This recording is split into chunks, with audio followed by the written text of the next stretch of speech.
Surprise and happy birthday. Thank you so much. কিন্তু তোমরা কারা? আর এতগুলো গিফটসগুলো আপনার বয়ফ্রেন্ড পাঠিয়েছে।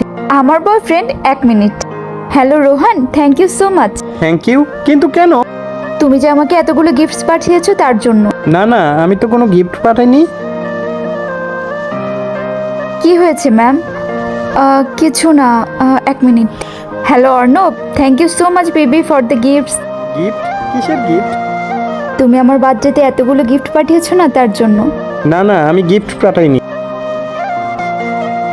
বলো না গাইস, কে পাঠিয়েছে এই গিফটগুলো? কেন ম্যাম, আপনি জানেন না আপনার বয়ফ্রেন্ডকে? হ্যাঁ জানি তো। যে আপনাকে গিফটগুলো পাঠিয়েছে সে আপনার পেছনেই দাঁড়িয়ে আছে।